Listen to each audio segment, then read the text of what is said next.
At Where to Live in Northern Virginia, we're always looking for content ideas. Sunita asks, could you do a video on buying your first home in the area? You got it, Sunita. In this video, we're going to walk you through the steps to buying your first home in Fairfax County. I know you probably have several questions about the home buying process. No worries, because in this video, I'm going to try to answer all of them. Best way to use this video is to watch it the first time without taking notes. Then, when it's time to start the home buying process, use the timestamps in the description to navigate to the part of the transaction that pertains to your step in the home buying journey. This video is divided into 9 steps. We'll start at the beginning with deciding to buy a home and end with you moving into your new place. Even if this isn't your first time buying a home, you could probably use a refresher, especially if you've never purchased a home in Virginia, because there are some subtle differences from one jurisdiction to another. Let's start the show. Hi, my name is Abraham Walker, your favorite Northern Virginia YouTube real estate agent, where I do the research so you don't have to. If you're thinking about moving or relocating anywhere in Northern Virginia, use the link in the description to fill out your perfect home questionnaire. We will meet online and you can ask me anything you want about Northern Virginia. Enough about me. Here are the steps to buying a home in Fairfax County. The first step is determining if now is the right time for you to buy a home. There are several questions you should ask yourself before committing to becoming a homeowner. So what's prompting your move? For the sake of this video, let's assume you're renting your current house. This leads to the next question. When do you want to be in your new home? If you're like most renters transitioning into home ownership, you're trying to time the home sale to begin around the time your lease ends. You should be fine if you make sure you give yourself enough time to move out of your rental to avoid paying both the rent and a mortgage at the same time. To properly time this process, keep in mind that it will take between 30 to 45 days to find a property and another 30 to 45 days to complete the transaction once you have a home under contract. Under contract means that the seller and buyer have agreed to the terms and conditions in the purchase agreement, and all parties have signed the necessary document. This is also called a ratified contract in Northern Virginia. Despite being able to find and secure a home in less than 2 months, I recommend starting your home search 3 months before you want to be in your new home to give yourself enough time so you aren't rushed. The next question you should ask yourself is, do you think your credit score will allow you to get approved for a loan? While you need a minimum 620 score to get most loans, FHA loans require just a 580 credit score to qualify. The final thing for you to consider is both your present and future lifestyle and housing needs. Will you have enough space to comfortably live in your new home for the next 5 or so years? Do you foresee any changes in income or employment in the near future? These are just a few things to consider when deciding to buy a home. Now that you've decided to purchase a home, you need to assemble your team of professionals to help you successfully achieve that goal. Some of these players on the team don't enter the process until your home is under contract, while others are there with you throughout the entire process. Let's start with the first team member who's there before you speak with anyone else, your co-decision maker. I know you thought I was going to suggest hiring a real estate agent, but that's not the next major person you'll pair up with on this journey. This video was inspired by a viewer who will be starting the process with her significant other. This couple is a great example of most 2-person decision-making teams, where one person is doing the research and the other person is following along. I advise having a meeting with all the decision makers to discuss the plan going forward. If you're married, this would be your spouse. If you're single, this may be a family member, best friend, or partner. Since starting my real estate career in 2008, I've yet to meet an individual who doesn't have at least one person to bounce ideas off. This can be a pretty big undertaking, so I'd imagine you'd like to get someone's input. Now that we have the decision makers focused on reaching the goal, let's add the professionals to the team. The first two professionals will be with you the entire real estate process. The last two professionals will be chosen up front, but won't have a role until you get your home under contract. You probably already guessed who I'm going to suggest as your first professional. Me, your real estate agent. If you're watching this video, you're looking to purchase a home in Fairfax County or the surrounding Northern Virginia area. I'd love to help you with your real estate purchase. My first job as your real estate agent is to educate you about the home buying process and the current condition of the local real estate market. I know this video may seem to be geared towards someone who is renting a home, but you may be watching this video because you're relocating to the area and this is your first time buying a home in Northern Virginia. Things are a little different here, and it's my job as your agent to explain the process to you. The next thing I do is analyze your wants and needs in your next home. We'll go into more details about this process in the following step. Once we have your wants and needs spelled out, I'll guide you to homes that fit your criteria and budget. I'll also let you know if a house doesn't fit your needs, because it's easy to get emotional about this process and lose sight of the end goal. So as much as you may like that beautifully staged home with 3 bedrooms and 1 bathroom, you told me on the front end that you really need at least 2 full bathrooms, so this property won't work. Once you find the home you desire, I'll walk you through the negotiation process to get the best deal possible. After you get your home under contract, my last function on the list is akin to a property manager. Between the multiple deadlines, various professionals, and countless documents, my attention shifts to ensuring that all the I's are dotted and the T's are crossed. I coordinate all of this on your behalf to make sure you always know where you are in the process. 2 things before we move on to the next important team member on the list. Please use your real estate agent. Sometimes I get hired by clients who only share information about one aspect of the home buying process, but forget to discuss their loan or insurance options with me. Your real estate agent is paid a pretty penny to work on your behalf. Get your money's worth by sharing as much information as possible so they can assist you with making the best decision. Use my knowledge to your advantage. Second thing is, I really want you to consider using my services to help you purchase your home in Fairfax County or the surrounding area. If you made it this far in the video, you already know I'm knowledgeable about my craft because of the time it took to put this video together for your consumption. Will you at least do me a favor and give me a chance to earn your business? If the answer is yes, go into the description right now and fill out the perfect home questionnaire. I mentioned it at the beginning of the video. It's a short little survey that once you complete it, we'll schedule a time that works for you to meet online and I can answer all your questions about the home buying process. Okay, so we got that out the way. Let's talk about the next professional that will be with you throughout the entire home buying journey. Let's assume you're like most buyers, you don't have enough cash on hand to buy a house outright. That's where the next member of your team, the loan officer, comes in. Your loan officer will be able to advise you on just how much house you can afford. They'll collect details about your current and past employment history, review your current financials, and your debt to income ratio. If you're unfamiliar with the term debt to income ratio, it simply tells the lender how much you owe compared to how much money you make. Lenders have a wide range of competitively priced loan programs, ranging from conventional to FHA and VA loans if you're eligible. The various loan programs have different interest rates and down payment requirements, and your lender can help you figure out which will best suit your needs. Your lender should clue you in on how much you can expect to pay in closing costs too.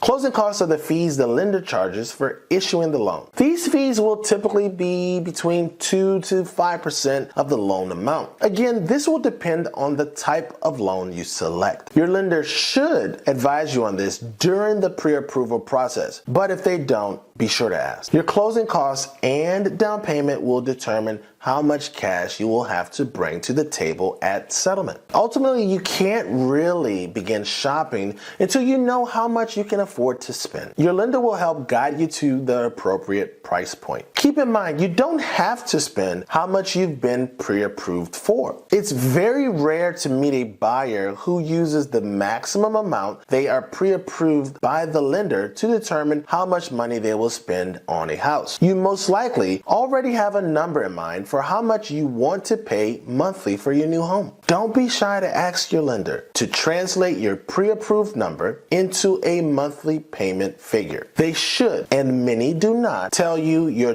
total expense per month to buy your home. The total expense includes principal, interest, insurance, taxes, and homeowners association fees. You'd be surprised to know how many first-time home buyers learn the true cost of living in their property at the closing table. If you tell your lender how much you're willing to pay monthly, they'll be able to let you know what price range you need to stay within to achieve that goal. We'll talk about finding what you want within your budget in the next step. There's one more thing you need to know about your loan officer before we talk about the next team member. Make sure you introduce your loan officer to your real estate agent. I know it seems like a no-brainer, but some buyers like to keep this information private until we place an offer on the property. I think the main fear is that they believe the lender will disclose personal information. That's simply not the case. Introducing your lender to your agent at the beginning of the process will ensure a smooth offer process when the time comes. And don't worry if you don't know where to start looking for a great loan officer in the area, because we have a list of vendors we recommend to start your research process. If you decide to look for this individual on your own, here are a few questions you can ask your loan officer to start the interview process.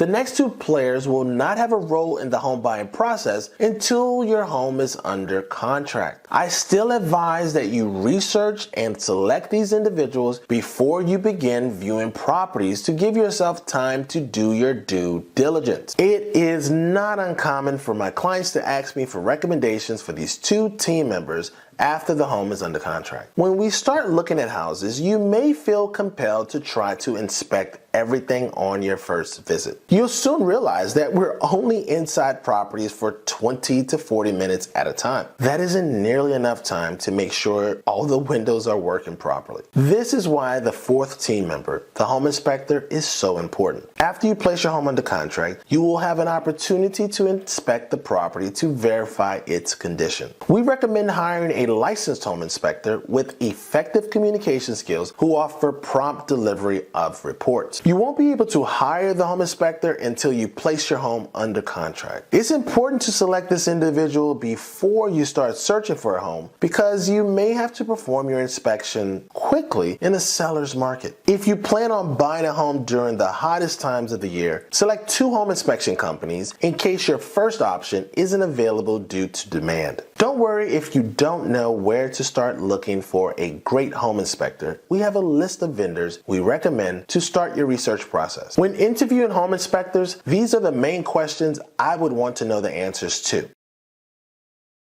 The last team member is the settlement agent or the title company. The reason why I recommend selecting the title company at this time is because you want to check different companies in the areas to compare their rates. The main thing you're looking for in a title company is prompt response to questions, competitive rate, and an office in a convenient location. The title company is responsible for making sure the person selling the house has the right to sell and that you are who you say you are. They'll also ensure there are no liens against the property. You won't communicate with them often, but they are a significant part of making this a smooth transaction. This team member is commonly overlooked by buyers. You can choose your own title company or ask your agent for recommendations because we have a list of title companies we recommend to start your research process. Once you have your list of title companies to research, here are a few questions to ask them to find the best one.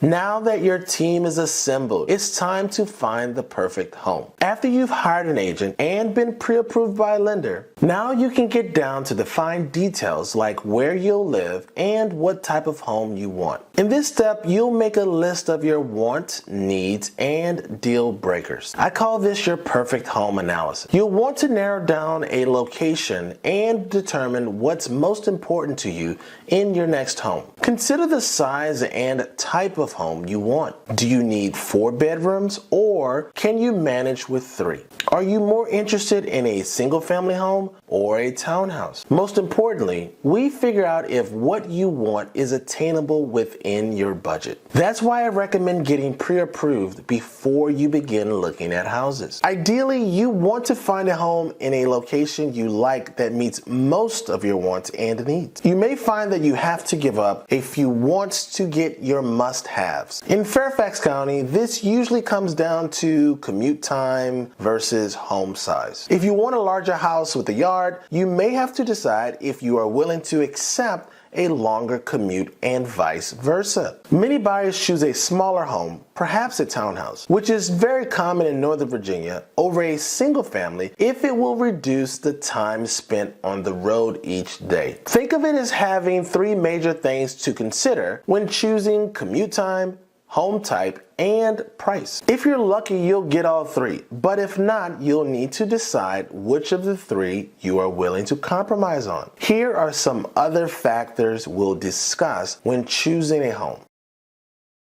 It's not uncommon for our clients to feel exhausted and excited after going through this process because of the depth of information we uncover that reveals their true wants and needs. The time spent on the front end will pay off on the back end. Let's pause on the list for a quick minute for a brief intermission. Like I said at the beginning, this video is going to be a long one. If you made it this far, type "my next home" in the comment section to let me know you're still with me. While you're in the comment section, let me know what you've learned so far. Anything new that you didn't know? I'm curious to hear your thoughts about this topic because my wife and I, have spent hours preparing the script and shooting and recording this video. One more thing before we continue with the rest of the video. Since you've made it this far, it's safe to assume one of 2 things. 1, you're thinking about buying a home in this area. 2, you're my competition taking notes. I've made this video to answer as many questions as possible about the home buying process and so I can also help you find your next home. If you plan to move soon, don't be shy. Reach out to me so I can assist you in finding your home. The best way to reach out to me is through the link in the description to complete your perfect home questionnaire. After you complete the short survey, we'll meet virtually and you can ask me anything you want about Northern Virginia. Now back to our show. It's safe to say that this will be the most fun part of the home buying process. Now is your chance to see if what you thought you want and what you can afford actually exists. If you have an unlimited budget, this will be an awesome time for you because money is not an object. For everyone else, it's time to start making concessions and dealing with reality. Since our region is so large and offer a plethora of places to choose from with similar commutes and property types, I promote the following strategy. What areas would you like to disqualify? By asking my clients to eliminate areas as we see properties, I'm helping them make a decision about where they want to live. Maybe a neighborhood doesn't have the type or style of home you like. Some areas are too far from the creature comforts you prefer. This is the time to cross these areas off your list. The first part of viewing properties involves the search process. The search for homes starts online. While you may already feel comfortable using third-party sites like Zillow, Julia, or Realtor.com, the information isn't designed to make a decision. All 3 of those websites are designed to generate leads for their paying customers located on every page of their website. On top of that, they don't have access to listings that are marketed as coming soon. I prefer to set up an account with the MLS as your custom search portal. I use the information gathered during step 3, our consultation, to create a search within those parameters. This portal will give you access to all the real estate listings currently on the market and what's what's coming soon. Within your portal, you can view the search results as well as search for listings independently. You'll truly be able to search like a real estate agent. It's important to get comfortable using your custom portal because this is where you'll select properties you're interested in viewing. To see the latest listings, you'll be sent an email as soon as the properties hit the market. The listings will show up in your portal as well. Once you start receiving listings, you may choose to view the properties in person or drive around the property in question. I recommend both options to eliminate the neighborhoods that do not meet your criteria. You may be asking yourself, how do I know I want to schedule a tour? There's no way to really know until you start looking at homes. I recommend that we look at 4 properties the first time out to get our feet wet. This isn't to say that you won't like the first home we see or that 4 homes will be available. In my experience, it takes 4 homes for you to get a sense of what you like and dislike. Plus, inside the homes is where we refine and update your search criteria. Don't worry about inconveniencing the sellers. You have a pre-approval letter, so you could buy their home if it fits your criteria. You simply won't know until you get inside the property. To manage the property tour process like a pro, I suggest using Google Maps' multiple destination feature. Wear comfortable shoes that you don't mind getting dirty. In the event the weather is nasty, when we're walking around the perimeter of the property, try to arrive at your first appointment 10 minutes early to give yourself time to find parking. Now that we're at the property, let's cover the questions you're going to answer. Questions about the community come first because this is almost more important than the house. When you buy a home, you're investing in the community. You're looking for clues to tell you about the community the seller and listing agent won't tell you. Essentially, you want to determine what type of people call this place home. Here is a list of questions I have my clients think about when they go into an unfamiliar community. It's rare, but not uncommon, for you to dislike the answers to these questions and rule the property out before you decide to cancel the showing. I recommend looking at the first 4 properties even if you believe the area won't meet your needs, because right now we're trying to build up our insights between what we see online and what we see in person. It takes a few properties to achieve that level of understanding. So if the 5th property doesn't pass the community vibe, we'll skip it altogether. There's a lot of information we can learn from the exterior of the property as well. Here are some questions you should answer while examining the exterior of the property. Now that we're inside the property, let's cover a few ground rules. Don't be surprised if you're asked to remove your shoes or apply shoe covers. If you have kids joining us for the house hunting journey, please let them know not to touch anything. Kids should treat the house like a museum. Since we don't know if the water is on at the property, please refrain from using the bathroom inside these properties. If you have a dog or a cat that stays on a leash, leave it home. Do not bring pets on property tours. When we're inside the property, we're looking for 2 things in particular. Will this layout work for my needs and wants? And if not, how much would it cost to make it work? Second, has this property been maintained? And if not, what's wrong? We won't be able to answer any of these questions on the spot if either answer is no. But we'll have an idea of what may be required to bring this property up to your standard. Here are a few questions you'll answer while we're inside the property. Keep in mind, we're not doing a full home inspection while we're in the property, but we are trying to uncover reasons why you wouldn't buy the home. After we've toured a few homes, you're going to look at me one day with that starry-eyed gaze and say those 4 magic words. I want this house. It's now time to make an offer. The first step in the offer process has nothing to do with the purchase agreement. It's time for me to work my magic and reach out to the listing agent that represents the seller. Some people call this schmoozing, but I call it persuading the other party to respond favorably to our offer. There are a couple of questions I will try my best to get answered by the listing agent on this phone call. These questions let the agent know that our plan is to try to work with them to come to a meeting of the minds. Now, will we come to a meeting of the minds? That remains to be seen. With this information, we can start the research phase of the offer process. One thing to keep in mind is that the list price is a marketing price. It's not the price the home should sell for. The list price is simply a suggestion to get things started. To help you determine the offer price, I prepare a comparative market analysis, also known as a CMA. The CMA provides sales data for similar properties in the immediate vicinity that are alike in both size and condition. We'll use that along with the current trends to craft a strong offer. Your initial offer will include the following.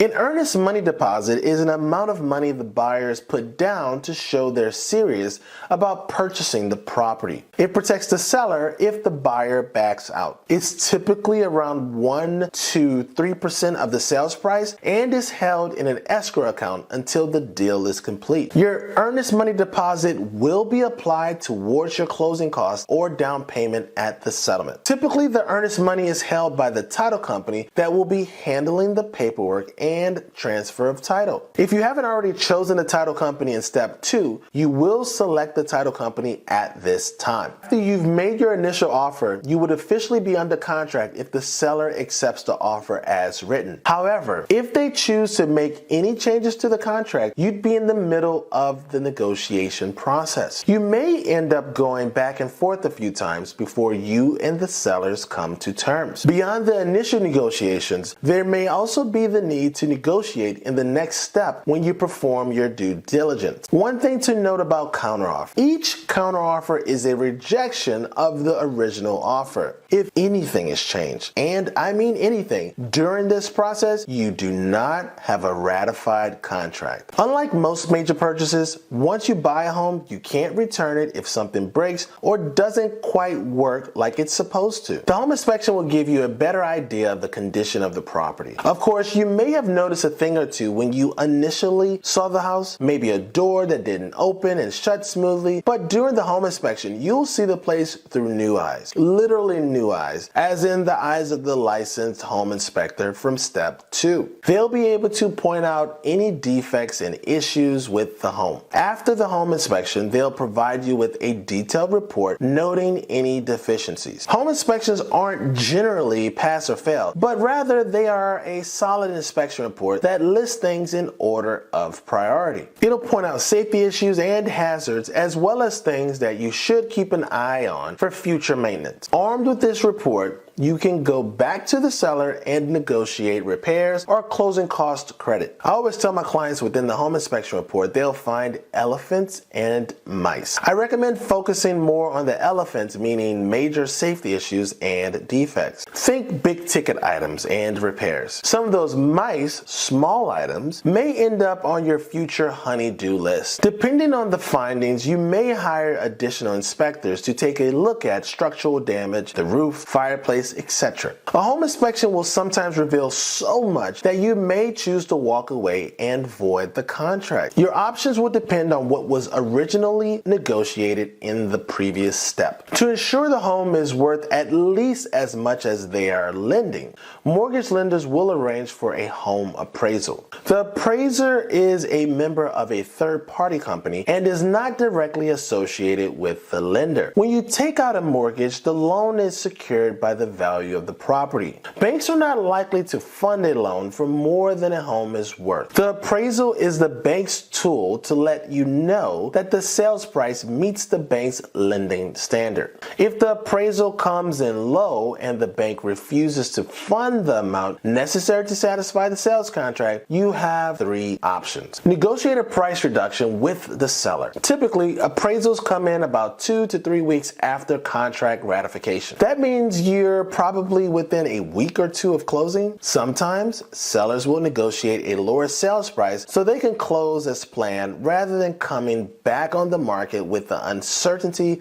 of not knowing if they'll run into the same issues with another buyer. You may elect to cover the remaining amount with cash or negotiate to split the difference with the seller to seal the deal. You'll want to check with your lender to make sure they'll allow this option. If the first or second option won't work, you may choose to void the contract and walk away. In this case, you'll want to check the terms of the sales contract to see how and when this needs to be done. Low appraisals tend to be prevalent in extreme sellers market where low inventory creates bidding wars, which leads to offers over the asking price that represents new highs for the area. If the home appraises at or above the contracted sales price, you'll continue on to the next step. While this isn't necessarily due diligence, you'll want to line up homeowners insurance. A homeowner's insurance policy protects you in two ways. The insurance protects you against loss or damage to the property itself or liability in the case someone sustains an injury while on your property. Homeowners insurance is required by mortgage lenders. Homeowners insurance is required by mortgage lenders. If you're currently renting, you can call the same company that provides you with your renter's insurance for a quote for a policy. You might also want to contact your car insurance company to see if they offer any deals when you bundle your homeowner's insurance policy. Don't worry if you don't know anyone. I have a list of insurance agents I've worked with in the past to help with this part of the process. While you're doing your due diligence, the lender is doing the same. They'll receive a copy of the appraisal and verify your income and finances for final loan approval. Be prepared to provide the lender with updated bank statements and additional supporting documents. Like we discussed in step 2, the title company is also working behind the scenes to make sure there are no issues that would delay or interfere with settlement. You've got the green light and things are moving along smoothly. If you haven't already, now's a good time to contact a moving company and begin packing. 7 to 10 days before closing, you'll want to start to transfer the utilities into your name. I'll tell you what the local utility companies are and arrange to begin services on the same day as settlement. Don't forget to call the cable and internet providers, which I find are most commonly overlooked. In Fairfax County, there is only one option for water, gas, and electricity. However, there are several providers for cable and internet, so you'll want to make sure your preferred provider services your new neighborhood. Remember in step 6, when you had that home inspection done? Well, in step 8, you're going to confirm that the house is in the same condition as when you made your offer and ensure that all agreed upon repairs have been completed. The final walkthrough is done within a week of settlement, oftentimes on the same day. Per the home inspection removal contingency, all repairs should be completed by a contractor licensed to do the type of work requested unless otherwise agreed upon. The sellers must provide the buyer with a copy of all paid invoices. Once we receive the receipts from the seller, I always double check to make sure that the repairman holds an active license. Any issues arise after settlement, the company that completed the repair is who you need to contact about any faulty work. This is one of the reasons why you want licensed contractors to do the work. If anything is left undone or hasn't been completed to your satisfaction, this is where we would bring it to the attention of the sellers and start another negotiation. After removing all contingency, it's only a matter of time before we're heading to the closing table. Once your loan has been approved, your lender will let you know exactly how much cash you need to bring to the closing table. Quick note about the cash that you bring to the closing table: you'll need to use certified funds from your bank. As you can imagine, there is a lot of paperwork involved in buying a house. The title company will handle all of the paperwork and make sure everything is processed correctly. At closing, you will sign all the required documents, including the closing disclosure, promissory note, deed of trust, and certificate of occupancy. Once all parties have signed everything, you'll be given keys to your new home. Congratulations are in order. After making it through these steps, you're officially a homeowner. It's time to get moving. So there you have it, the 9 steps to buying a home in Fairfax County. That was a lot to cover in one video, I must admit. Have you completed step 1 and decided to buy a home? If so, it's time to put your team together. Reach out to me so I can assist you in finding your next home. The best way to reach out to me, like I've already said, is to use the link in the description to complete your perfect home questionnaire. After you complete the short survey, we'll meet virtually and you can ask me anything you want about moving to Northern Virginia. Let me know if you made it to the end by posting finished in the comment section. Also, while you're in the comment section, let me know if you learned something new or thought I did a good job. If you like the video, subscribe to the channel, turn on notifications, and share this video with a friend. Your support will help me get this video into the hands of people like you. Before we go, I'd like to thank Sunita for asking me to make this video. Do you have a video idea for us? Let me know what you'd like to see on this channel and I'll add it to the list. Thanks for watching. I'll see you in the next video. Peace.